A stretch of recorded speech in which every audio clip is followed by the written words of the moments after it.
Welcome to Whispers of Wisdom. नमस्कार दोस्तों, हम लोग ने 48 लॉज ऑफ पावर के लॉ नंबर 2 पर हम हैं और अब कहानी आगे स्टार्ट होती है। लॉ नंबर 2 ये कहता है कि never put too much trust in friends, learn how to use enemies. मतलब कि इतिहास गवाह है कि साम्राज्य दोस्तों के विश्वासघात से टूटे, राजाओं की गर्दन उनके प्रियजनों ने काटी और वही दुश्मन जिन्हें कभी मृत्यु द्वार तक धकेला गया, कभी वही सबसे वफादार सहयोगी बन गए।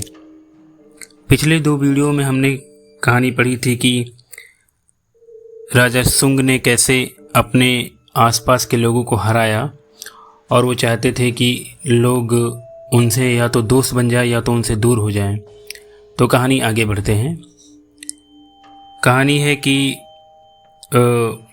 Instead he address them the whole day is spent in fear and I am unhappy both at the table and in my bed for which one of you does not dream of ascending the thrones. कहने का मतलब यह है कि पहरेदारों और बाकी सभी को, सेनापतियों के अलावा जिन्हें अब एक डर था कि उन्हें एक ही झटके में मार डालेगा, भगा दिया गया। इसके बजाय उसने उनसे कहा कि पूरा दिन डर में बीत रहा है और मैं मेज पर और बिस्तर पर दोनों जगह दुखी हूँ। तुम में से कौन सिंहासन पर बैठने का सपना नहीं देखता। ये राजा सुंग कह रहा है अपने पहरेदारों और जनरलों से। मुझे तुम्हारी निष्ठा पर संदेह नहीं है, लेकिन अगर संयोग से तुम्हारे अधीनस्थ धन और पद की लालसा में सम्राट का पीला वस्त्र तुम पर थोप दे तो तुम उसे कैसे मना कर सकते हो। नशे में धुत और अपनी जान के डर से सेनापतियों ने अपनी बेगुनाही और अपनी वफादारी का दावा किया, लेकिन सुंग के विचार कुछ और थे। दिन बिताने का सबसे अच्छा तरीका धन और सम्मान का शांतिपूर्ण आनंद लेना है। अगर तुम अपनी कमान छोड़ने को तैयार हो तो मैं तुम्हें अच्छी जागीरें और सुंदर आवास प्रदान करने के लिए तैयार हूँ, जहाँ तुम गायिकाओं और युवतियों के साथ अपना आनंद ले सको। आश्चर्यचकित सेनापतियों को एहसास हुआ कि चिंता और संघर्ष से भरे जीवन के बजाय सुंग उन्हें धन और सुरक्षा प्रदान कर रहा था। अगले दिन सभी सेनापतियों ने अपने इस्तीफे दे दिए और वे सुंग द्वारा उन्हें दी गई जागीरों में कुलीनों के रूप में सेवानिवृत्त हो गए। मतलब कि अब जिन सेनापतियों से राजा सुंग को डर था कि ये कभी इनके खिलाफ विद्रोह कर सकते हैं, वही सेनापतियों ने सोचा कि यार बार बार लड़ाई करने से क्या फ़ायदा है, इससे अच्छा है कि पैसा लो और बढ़िया अपनी ज़िंदगी एंजॉय करो। अब आगे बढ़ते हैं। एक ही झटके में सुंग ने मित्रवत भेड़िए के समूह को, जो संभवतः उसके साथ विश्वासघात कर सकते थे, उसने उनकी पावर से दूर विनम्र मेमनों के एक समूह में बदल दिया। अच्छा हाँ दोस्तों, हर एक किताब के पन्नों में छुपा हुआ है एक रहस्य, हर इतिहास की कहानी में छुपा हुआ है एक सबक, और हर शक्ति के नियम में छुपा हुआ है वो ज्ञान जो बदल सकता है तुम्हारी ज़िंदगी। Welcome to Whispers of Wisdom, जहाँ हम सिर्फ किताबें नहीं पढ़ते बल्कि उनमें लिखी शक्ति को जीते हैं। चैनल को लाइक करें, सब्सक्राइब करें और शेयर करें। सुंग ने अपना शासन सुरक्षित करने के लिए अपना अभियान जारी रखा। 971 ईस्वी में दक्षिणी हान के राजा लियू ने वर्षों के विद्रोह के बाद अंततः उसके सामने आत्मसमर्पण कर दिया। लियू को यह देखकर आश्चर्य हुआ कि सुंग ने उसे शाही दरबार में एक पदवी प्रदान की और उसे महल में आमंत्रित किया ताकि वह अपनी नई दोस्ती को शराब के साथ मजबूत कर सके। जैसे ही लियू ने सुंग द्वारा दिया गया ग्लास लिया, वह हिचकिचाए क्योंकि उन्हें डर था कि उसमें जहर हो सकता है। उन्होंने कहा, आपकी प्रजा के अपराध निश्चित रूप से मृत्युदंड के योग्य हैं। वह चिल्लाए, लेकिन मैं आपसे विनती करता हूं कि आप अपनी प्रजा के प्राण बख्श दें।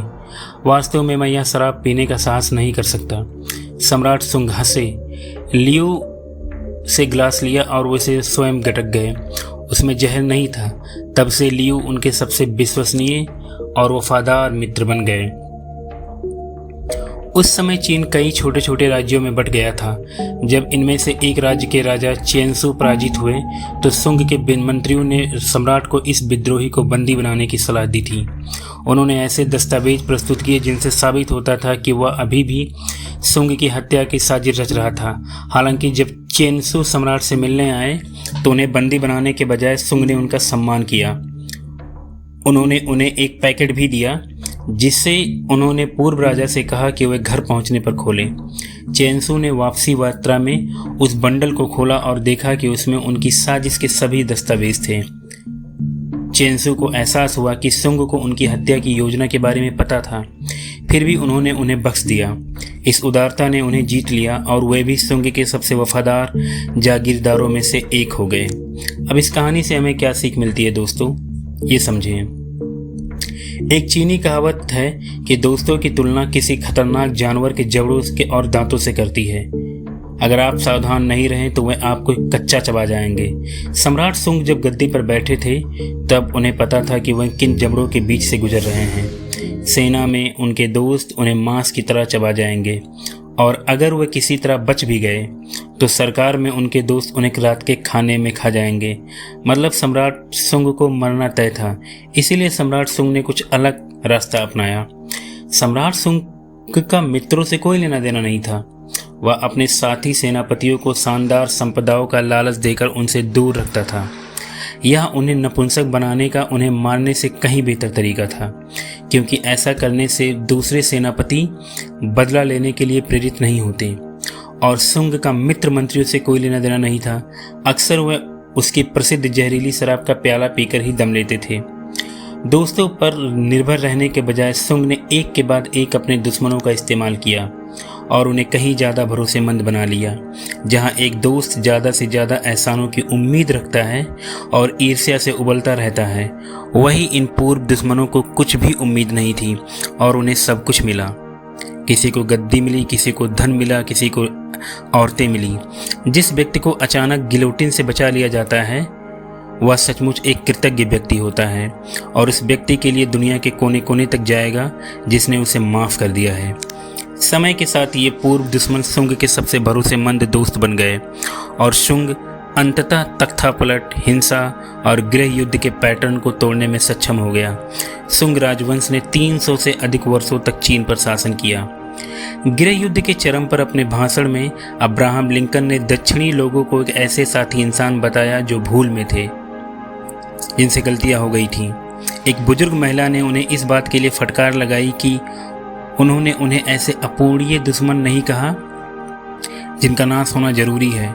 लिंकन ने जवाब दिया, मैडम, जब मैं अपने दुश्मनों को अपना दोस्त बनाता हूँ तो क्या मैं उन्हें नहीं मिटाता?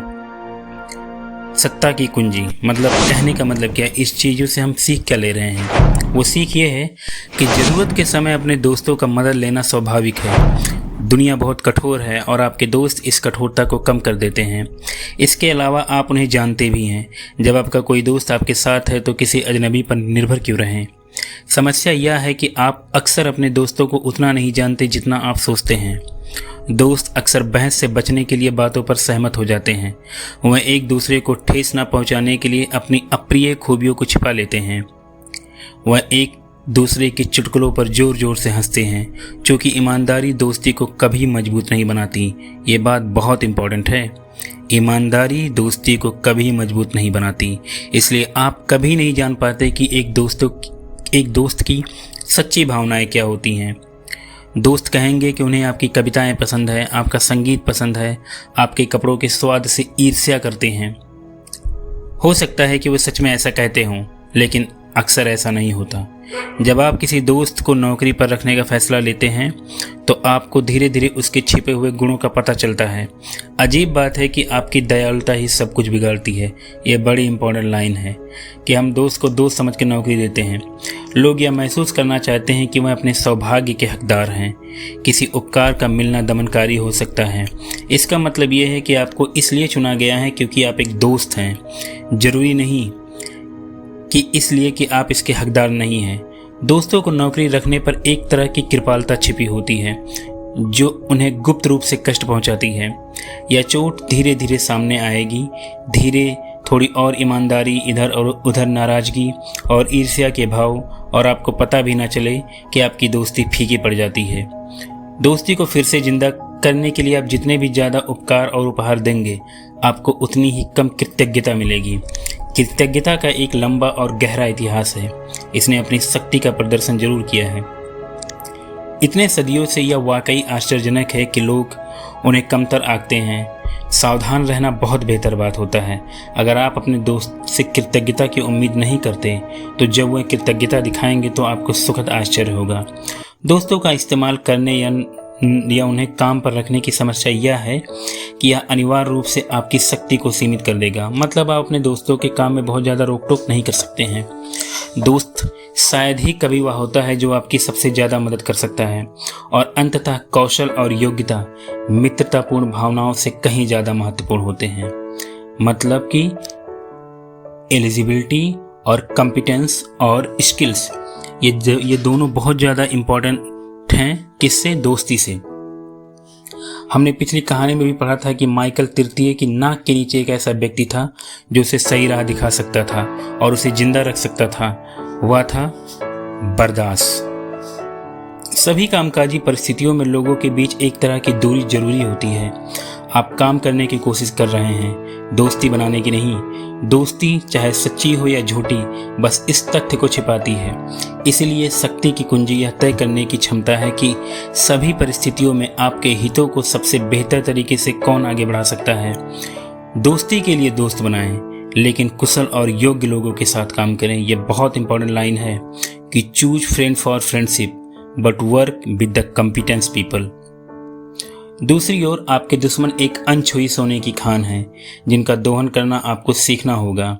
जब नेपोलियन के विदेश मंत्री टेलीरैंड ने 1807 में यह निर्णय लिया कि उनके बॉस फ्रांस को बर्बादी की ओर ले जा रहा है और उसके खिलाफ जाने का समय आ गया है, तो उन्होंने सम्राट के खिलाफ साजिश रचने की खतरों को समझा। उन्हें पता था कि अगर मैं सीधे नेपोलियन से भिड़ूंगा तो मुझे ख़त्म किया जा सकता है। इसीलिए उन्हें एक ऐसे साथी और सहयोगी की ज़रूरत थी। ऐसे प्रोजेक्ट में वह किस दोस्त पर भरोसा कर सकते थे? उन्होंने गुप्त पुलिस के प्रमुख, अपने सबसे घृणित दुश्मन, एक ऐसे व्यक्ति जो उनकी हत्या करवाने की भी कोशिश कर चुका था, जोसेफ फूचे को चुना। वह जानते थे कि उनकी पूर्व नफरत भावनात्मक मेल मिलाप का अवसर पैदा करेगी। वह जानते थे कि फूचे उनसे कुछ भी उम्मीद नहीं करेंगे, बल्कि वास्तव में यह साबित करने के लिए काम करेंगे कि वह टेलीरैंड की पसंद के लायक हैं। एक व्यक्ति जिसके पास कुछ साबित करने के लिए होता है, वह आपके लिए पहाड़ हिला सकता है।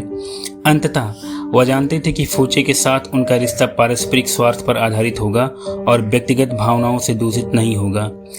चयन एकदम सही साबित हुआ। हालांकि षड्यंत्रकारी नेपोलियन को सत्ता से बेदखल करने में कामयाब नहीं हुए, लेकिन ऐसे शक्तिशाली लेकिन असंभावित सहयोगियों के मिलन ने इस मामले में काफ़ी दिलचस्पी पैदा की। सम्राट के प्रति विरोध धीरे धीरे फैलने लगा और तब से टेलीरैंड और फूचे के बीच एक फलदायी कार संबंध रहा। जब भी हो सके दुश्मन से दुश्मनी मोल ले लो और उसे अपनी सेवा में रखने का प्रयास करो। ये बहुत इंपॉर्टेंट लाइन है दोस्तों कि whenever you can bury the hatchet with an enemy and makes a point of putting him in your service। जैसा कि लिंकन ने कहा था कि आप किसी दुश्मन को तब नष्ट कर देते हैं जब आप उसे अपना दोस्त बना लेते हैं। 1971 में वियतनाम युद्ध के दौरान हेनरी किसिंजर एक असफल अपहरण के प्रयास का निशाना बने, जिसमें अन्य लोगों के अलावा प्रसिद्ध युद्ध विरोधी कार्यकर्ता पादरी बेरिगन, बंधु, 4 और कैथोलिक पादरी और 4 नन शामिल थी। गुप्त सेवा या न्याय विभाग को सूचित किए बिना किसिंजर ने शनिवार सुबह 3 कथित अपहरणकर्ताओं के साथ एक निजी बैठक की व्यवस्था की, अपने मेहमानों को यह समझाते हुए कि 1972 के मध्य तक वह अधिकांश अमेरिकी सैनिकों को वियतनाम से बाहर निकाल देंगे। उन्होंने उन्हें पूरी तरह से मंत्रमुग्ध कर दिया और उन्हें किसिंजर का अपहरण करो के कुछ बटन दिए और उनमें से एक वर्षों तक उनका दोस्त बना रहा। कई मौक़ों पर उनसे मिलने आया। यह सिर्फ एक बार की चाल नहीं थी। किसिंजर ने उन लोगों के साथ काम करने की नीति बनाई जो उनसे असहमत थे। सहकर्मियों ने टिप्पणी की कि वह अपने दोस्तों की तुलना में अपने दुश्मनों के साथ बेहतर तालमेल बिठाते थे। हमारे आसपास दुश्मनों के बिना हम आलसी हो जाते हैं। हमारे पीछे पड़ा दुश्मन हमारी बुद्धि को तेज करता है, हमें केंद्रित और सतर्क करता है। कभी कभी यह बेहतर होता है फिर दुश्मनों को मित्र या सहयोगी बनाने के बजाय उन्हें दुश्मन के रूप में उपयोग करना। माओ से तुंग ने सत्ता के प्रति अपने दृष्टिकोण में संघर्ष को महत्वपूर्ण माना। 1937 में जापानियों ने चीन पर आक्रमण किया, जिससे माओ के कम्युनिस्टों और उनके दुश्मन राष्ट्रवादियों के बीच चल रहे गृह युद्ध में बाधा उत्पन्न हुई। इस डर से कि जापानी उन्हें मिटा देंगे, कुछ कम्युनिस्ट नेताओं ने राष्ट्रवादियों को जापानियों से लड़ने के लिए छोड़ देने और इस समय का उपयोग अपनी स्थिति सुधारने के लिए करने की वकालत की। माओ इससे सहमत नहीं थे। जापानी चीन जैसे विशाल देश को लंबे समय तक पराजित और कब्जा नहीं कर सकते थे। उनके चले जाने के बाद अगर कम्युनिस्ट कई वर्षों तक युद्ध से बाहर रहे होते तो उनकी स्थिति खराब हो जाती और वह फिर राष्ट्रवादियों के साथ अपने संघर्ष को फिर से शुरू करने के लिए तैयार नहीं होते। वास्तव में जापानियों जैसे दुर्जय दुश्मन से लड़ना कम्युनिस्टों की बिखरी हुई सेना के लिए एक आदर्श प्रशिक्षण होता। माओ की योजना को अपनाया गया और यह कारगर रही। जब तक जापानी अंततः पीछे हटे, कम्युनिस्टों ने युद्ध का वो अनुभव प्राप्त कर लिया था जिससे उन्हें राष्ट्रवादियों को हराने में मदद मिली। वर्षों बाद एक जापानी आगंतुक ने माओ से अपने देश के चीन पर आक्रमण करने के लिए माफ़ी मांगने की कोशिश की। माओ ने बीच में ही टोकते हुए कहा, क्या मुझे इसके बजाय आपको धन्यवाद नहीं देना चाहिए? उन्होंने समझाया कि एक योग्य प्रतिद्वंदी के बिना कोई व्यक्ति या समूह मजबूत नहीं हो सकता। माओ की निरंतर वार संघर्ष की रणनीति के कई प्रमुख घटक हैं। पहला, निश्चिंत रहे कि आप अंततः विजयी होंगे। कभी भी किसी ऐसे व्यक्ति से लड़ाई न लड़ें जिसे आप हराने के प्रति आश्वस्त न हो, क्योंकि माओ जानते थे कि जापानी समय के साथ हार जाएंगे। दूसरा, यदि आपका कोई प्रत्यक्ष शत्रु नहीं है तो आपको कभी कभी एक सुविधाजनक लक्ष्य निर्धारित करना चाहिए, यहाँ तक कि एक मित्र को भी शत्रु में बदलना चाहिए। माओ ने राजनीति में इस रणनीति का प्रयोग बार बार किया। तीसरा, ऐसे शत्रुओं का उपयोग जनता के सामने अपने उद्देश्य को अधिक स्पष्ट रूप से परिभाषित करने के लिए करें, यहाँ तक कि इससे बुराई के विरुद्ध अच्छाई के संघर्ष के रूप में भी प्रस्तुत करें। माओ ने वास्तव में सोवियत संघ और संयुक्त राज्य अमेरिका के साथ चीन के मतभेदों को बढ़ावा दिया। उनका मानना था कि स्पष्ट शत्रुओं के बिना उनके लोग चीनी साम्यवाद के अर्थ को समझ ही नहीं पाएंगे। एक स्पष्ट रूप से परिभाषित शत्रु आपके पक्ष में आपके द्वारा गढ़े जा सकने वाली सभी शब्दों से कहीं अधिक मजबूत तर्क है। दुश्मनों की मौजूदगी से कभी भी परेशान या व्यथित न हो। एक या दो घोषित विरोधियों के साथ रहना यह न जानने से कहीं बेहतर है कि आपके असली दुश्मन कहाँ हैं। शक्तिशाली व्यक्ति संघर्ष का स्वागत करता है। It is very very important line. Without the worthy opponent, he explained, a man or the group cannot be grow stronger. The man of a power welcomes conflict. शक्तिशाली व्यक्ति संघर्ष का स्वागत करता है और दुश्मनों का इस्तेमाल करके अपनी प्रतिष्ठा को ऐसे अड़िक योद्धा के रूप में बढ़ाता है जिस पर अनिश्चितता के समय भरोसा किया जा सकता है। अब इस नियम का उल्टा क्या प्रभावित हो सकता है? हालांकि काम को दोस्ती से न जोड़ना ही बेहतर होता है, फिर भी कई बार दोस्त का इस्तेमाल दुश्मन से ज़्यादा कारगर साबित होता है। उदाहरण के लिए, किसी ताकतवर व्यक्ति के पास अक्सर गंदे काम होते हैं। यह बड़ी इंपॉर्टेंट लाइन है दोस्तों कि a man of a power often has dirty work that has to be done. लेकिन दिखावे के लिए आमतौर पर यह बेहतर होता है कि दूसरे लोग उसके लिए यह काम करें। दोस्त अक्सर यह काम सबसे अच्छे से करते हैं क्योंकि उनके प्रति उनका स्नेह उन्हें जोखिम उठाने के लिए तैयार करता है। इसके अलावा अगर किसी वजह से आपकी योजनाएं गड़बड़ा जाती हैं तो आप किसी दोस्त को बलि का बकरा बना सकते हैं। इस नियम को बोलते हैं पसंदीदा का पतन, द फॉल ऑफ फेवरेट। यह फॉल ऑफ फेवरेट राजाओं और शासकों द्वारा अक्सर इस्तेमाल की जाने वाली एक चाल थी। वह दरबार में अपने सबसे करीबी दोस्त को किसी गलती के लिए दोषी ठहरा देते थे, क्योंकि जनता यह विश्वास नहीं करती थी कि वे जानबूझकर किसी दोस्त को इस तरह के उद्देश्य के लिए बलिदान करेंगे। बेशक यह चाल चलने के बाद आप अपने दोस्त को हमेशा के लिए खो देते हैं, इसलिए बलि का बकरा किसी ऐसे व्यक्ति के लिए रखना सबसे अच्छा है जो आपका करीबी हो लेकिन बहुत ज़्यादा करीबी ना हो। अंततः दोस्तों के साथ काम करने की समस्या यह है कि यह उन सीमाओं और दूरियों को भ्रमित कर देता है जिनकी काम करने के लिए आवश्यकता होती है। लेकिन अगर व्यवस्था में शामिल दोनों साथी इसमें शामिल खतरों को समझते हैं तो अक्सर एक दोस्त बहुत प्रभावी ढंग से उपयोग किया जा सकता है।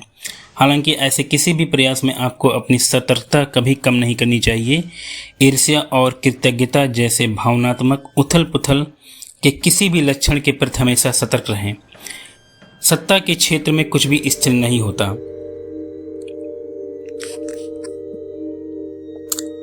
और सबसे करीबी दोस्त भी सबसे बुरे दुश्मन में बदल सकते हैं। अब दोस्तों हम पढ़ेंगे law number 3 conceal your intention, जिसकी वीडियो अगली बार आएगी।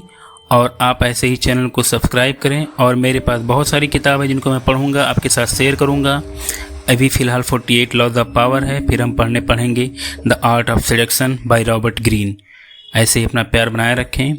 वीडियो को लाइक करें, शेयर करें, सब्सक्राइब करें। Thank you so much.